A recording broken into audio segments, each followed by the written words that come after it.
ओम गणेशाय नमः। ओम नमः शिवाय। मैं निखिल ज्योतिषाचार्य आप सभी का मेरे चैनल पर पुनः स्वागत करता हूं। आशा करता हूं कि आप सभी स्वस्थ होंगे। महादेव की कृपा आप सभी पर सदैव बनी रहे। ये वीडियो मेष यानी कि एरीज के लिए बहुत विशेष है, क्योंकि ये वीडियो है आने वाले सप्ताह यानी कि 31 मार्च से 6 अप्रैल 2025 के साप्ताहिक राशिफल के बारे में। कैसा रहेगा आने वाला सप्ताह मेष के लिए। जो मेरा साप्ताहिक राशिफल होता है वो प्रमुखतः चंद्रमा और उनकी गति पर आधारित होता है। चंद्रमा एक ऐसे विशेष ग्रह हैं जो बहुत तेज गति से भागते हैं और करीबन 2.25 से 2.5 दिन में राशि बदल लेते हैं। स्वाभाविक है कि पूरा हफ्ता जो कि 7 दिन का होता है उसमें कई बार चंद्रमा राशि बदलेंगे। वह मन के कारक भी हैं और उनकी एक विशेषता यह भी है कि वह जिस भी भाव में जाते हैं उसको एक्टिवेट कर देते हैं। इसीलिए डे टू डे एक्टिविटीज़ पर उनका इम्पैक्ट बहुत होता है और इसीलिए साप्ताहिक राशिफल की विशेषता बहुत होती है। यह समझने के लिए कि आने वाले समय में ज्योतिष के माध्यम से हमारे जीवन पर क्या प्रभाव पड़ेगा,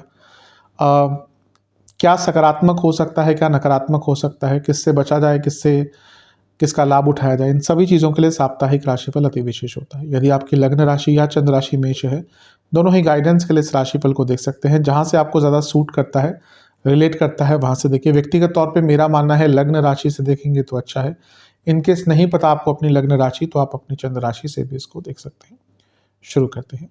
चंद्रमा आपके लग्न भाव में ही यानी कि पहले ही भाव में रहेंगे मेष में। 31 तारीख को ऑलरेडी यहीं पर होंगे और 1 अप्रैल शाम के 5 तक चंद्रमा का प्रभास यहीं पर रहेगा। चंद्रमा आपके चतुर्थेश हैं और लग्न भाव में बैठे हैं, तो ये दो केंद्रों का मिलन हो गया, तो ये राजयोग बन गया। अच्छा ये प्रभाव है। चौथे घर के स्वामी का लग्न में आना प्रॉपर्टी आदि संबंधित चीज़ों में भी लाभ दिखाता है और चौथे भाव के स्वामी का लग्न में आना यानी कि घर में भौतिक सुख संपन्नता समृद्धि भी आती है। यहाँ से चंद्रमा सप्तम को देखेंगे, विवाह का योग बनाते हैं। विवाह संबंधित बातें अगर आगे बढ़ रही थी तो उसको एक गति मिलेगी, एक बल मिलेगा। और बिजनेस के लिए भी ये जो चंद्रमा का लग्न भाव में आना है ये बहुत विशेष होता है। यहाँ पर अगर देखिए चंद्रमा बहुत सारे ग्रहों से घिरे हुए हैं। आपके दूसरे भाव में गुरु है, तो वहीं 12वें भाव में बहुत सारे ग्रह हैं, तो ये एक प्रकार से कर्तरी योग बन गया। ना शुभ है ना पाप है, ये एक कर्तरी योग है। जब भी चंद्रमा इतने सारे ग्रहों से प्रभावित होते हैं कर्तरी योग में, तो चंद्रमा बहुत एक्टिवेट हो जाते हैं। अब वो मन के कारक हैं, लग्न भाव में बैठे हैं, यानी कि बहुत सारे आइडियाज़, बहुत सारे थॉट्स, बहुत सारे विचार, बहुत सारी क्रिएटिविटी, ये सब आपको यहाँ पर प्राप्त होने वाली है। तो इसका फ़ायदा उठाइएगा और जीवन में आगे बढ़ने का प्रयास कीजिएगा। चंद्रमा जब लग्न भाव में आते हैं तो वैसे भी जीवन को आगे बढ़ाने का या जीवन में आने वाले एक शॉर्ट टर्म में प्लानिंग का मौका मिलता है। चंद्रमा लग्न भाव में आपके महीने में एक ही बार आते हैं, क्योंकि उनका चक्र ही ऐसा होता है कि वो एक महीने में ऑलमोस्ट पूरा काल चक्र पूरा कर लेते हैं। तो जब वो आपके लग्न में आए हैं यानी कि आने वाले एक महीने शॉर्ट टर्म की प्लानिंग का भी आपको अवसर प्राप्त हो सकता है। तो ये अच्छा है, इसका अवश्य ही आपको लाभ उठाना है। नवांश कुंडली बता रही है कि कुछ बड़ा डिसीजन लेने के लिए टाइम अच्छा है। दशांश कुंडली बता रही है कि कार्य क्षेत्र में कम्युनिकेशन पर ध्यान देना है। बिजनेस की जहाँ तक बात है, प्रॉस्पेरिटी, धन संपन्नता सब कुछ आता हुआ दिख रहा है। बिजनेस में कुछ रुका हुआ कार्य था वो पूर्ण हो सकता है। धन आने की तो संभावना बहुत ज़्यादा है।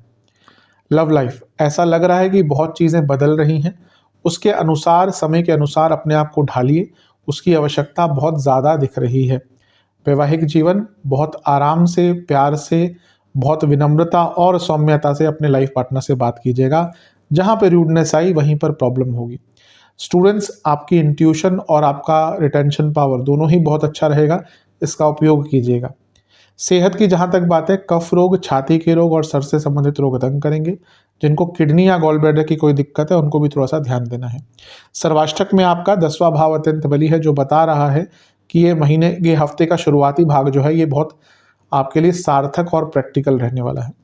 1 अप्रैल शाम के करीबन 5 बजे चंद्रमा आ जाएंगे आपके दूसरे भाव में यानी कि वृषभ में, और 3 अप्रैल शाम के 7 तक यहीं पर रहेंगे। चंद्रमा का धन स्थान में जाना अति उत्तम होता है। यहाँ पे वैसे भी अगर चंद्रमा आते हैं तो ये धन आगमन के सूचक होते हैं, और यहाँ पे आके तो उच्च की अवस्था के हो गए, ये और भी अच्छे हो गए। और यहाँ पे गुरु के साथ बैठ गए तो गजकेसरी योग बन गया, और यहाँ पर वो गुरु के साथ बैठे हैं जो भाग्य स्थान के स्वामी है, लक्ष्मी स्थान के स्वामी है। तो धन तो निश्चित है कि यहाँ पे आपको प्राप्त ही होगा। गुरु गजकेसरी योग शुभता दिखाता है, दूसरे घर में गजकेसरी योग बनना, यानी कि वाणी में सौम्यता, वाणी में प्रभाव, वाणी में शुभता, वाणी के द्वारा अपने कार्यों को पूर्ण करना। और क्योंकि ये बृहस्पति 12वें घर के स्वामी भी हैं तो विदेश से भी धन लाभ दिखता है।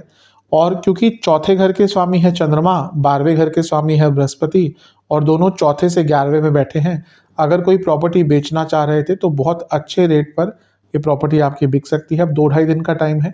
अर्थ ये है कि इस समय में या तो अगर ऑलरेडी आपकी बात चल रही थी तो डील पक्की हो सकती है, या कार्य उसका बहुत आगे बढ़ सकता है। बस ध्यान ये दीजिएगा कि 12वें घर के स्वामी दूसरे घर में ऑलरेडी बैठे हैं और चंद्रमा ने उनको आके एक्टिवेट कर दिया। घर में पैसा भी बहुत खर्च हो सकता है, यात्राओं पर पैसा अचानक से यहाँ पर खर्च हो सकता है। अदरवाइज तो ठीक ही है। दोनों मिलकर अष्टम भाव को देखेंगे तो यहाँ से अचानक से धन प्राप्ति का योग भी आपका प्राप्त हो जाता है। चंद्रमा गुरु जब साथ में होते हैं तो व्यक्ति की, और चंद्रमा अगर अच्छी पोजीशन में हो, जैसे यहाँ पे उच्च के हैं, तो व्यक्ति की जो सोच है, सोचने की क्षमता, सोचने का तरीका, वो सारा ही बृहद हो जाता है।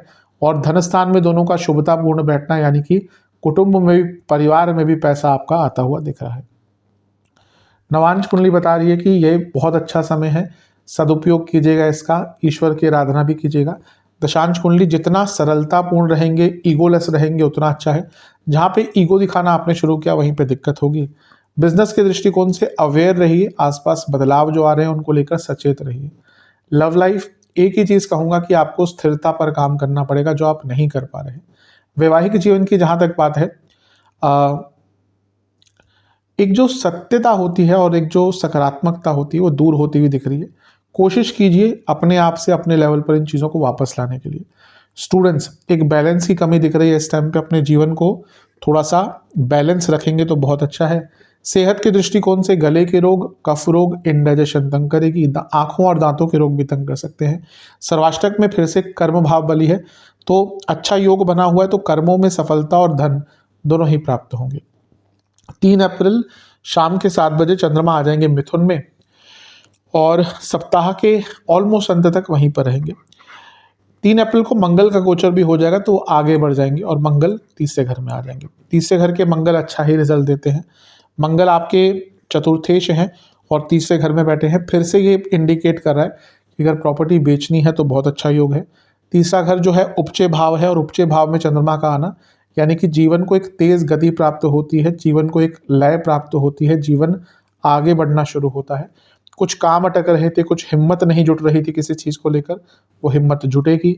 यहाँ से चंद्रमा की पूर्ण दृष्टि रहेगी आपके भाग्य स्थान पर, तो एक केंद्र का स्वामी जब त्रिकोण से संबंध बनाता है और वो भी उपचय भाव में बैठकर, यानी कि हिम्मत, पराक्रम, ऐश्वर्य, बल और सुख सबका मिलन हो जाता है। तो ये हफ्ते का जो अंतिम भाग है ये भी आपके लिए अच्छा ही रहेगा। एक चीज़ मैं बताना भूल गया क्योंकि अभी अभी शनि का गोचर हुआ ही है तो आदत से छूट गई। चंद्रमा जब यहाँ पे थे तो विषयोग बनेगा क्योंकि दृष्टि रही थी।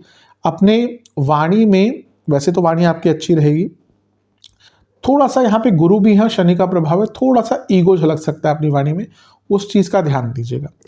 तो तीसरे घर के चंद्रमा अच्छा ही रिजल्ट आपको प्राप्त करवाएंगे। और ऊपर से यहाँ पर अगर हम देखें तो चंद्रमा जब तीसरे घर में आए हैं तो कुछ नया सीखने का भी आपको मौका देंगे और इवन आपके अंदर बल, पराक्रम, साहस सब कुछ बहुत ज़्यादा अच्छा रहेगा। चौथे घर के स्वामी हैं, अगर घर में कुछ कंस्ट्रक्शन आदि भी करानी है, कुछ बदलाव कराना है, उसके लिए भी मौका एक आपका काफ़ी अच्छा दिख रहा है। और यात्रा के स्थान में बैठे हैं, यात्रा और मंदिरों के भावों को देख रहे हैं, तो किसी मंदिर, किसी तीर्थ स्थल पे जाने का आसपास के कोई प्लान बना रहे हैं तो उसके लिए भी अच्छा, और घर में कोई अनुष्ठान भी करा सकते हैं। अच्छा समय है। हिम्मत, पराक्रम, बिजनेस, करियर हर एरिया में आपके रहेगी। नवांश कुंडली बता रही है कि ये समय अपने आप को एक्सेप्ट करने का, अपने आप को समझने का है। दशांश कुंडली कार्य क्षेत्र में कॉन्फिडेंस बहुत रहेगा, दिख भी रहा है। बिजनेस की बात है तो कोई अगर उम्मीद हार गए थे किसी एक चीज़ को लेकर, किसी कार्य को लेकर, वो उम्मीद वापस जगेगी।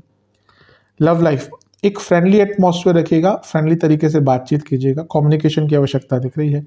वैवाहिक जीवन की जहाँ तक बात है, ऐसा लग रहा है कि अगर प्रॉब्लम्स हैं तो कई घर के बड़ों को साथ में बिठाकर थोड़ा सॉल्व करवाइए, या किसी ऐसे व्यक्ति को जिसका आप दोनों ही रिस्पेक्ट करते हैं, उसकी आवश्यकता दिख रही है। स्टूडेंट्स, अपना ना मन क्लियर कर लीजिए। मन में इतनी दुविधाएं हैं, इतना बैगेज है ऑलरेडी जो आपको आगे बढ़ने से रोक रहा है। सेहत की जहाँ तक बात है, गले के रोग, कफ रोग और थायराइड संबंधी दिक्कत है तो परेशानी बढ़ेगी। सर्वाष्टक में फिर से कर्म भाव बली, हफ्ते का अंतिम भाग, जीवन में कुछ बड़े इरादे, बड़ी कमिटमेंट्स, बड़ी प्लानिंग के लिए बहुत सर्वश्रेष्ठ है। उपाय के स्वरूप में आपको बजरंग बली को एक घी का दिया अर्पण करना है और एक बार उनकी कपूर के साथ आरती करनी है। आशा करता हूँ कि वीडियो आपके काम आएगी। चैनल पे अगर आप नए हैं तो सब्सक्राइब कर लीजिए, वीडियो को लाइक कर लीजिए। मिलता हूँ अगली वीडियो में, तब तक के लिए ओम नमः शिवाय।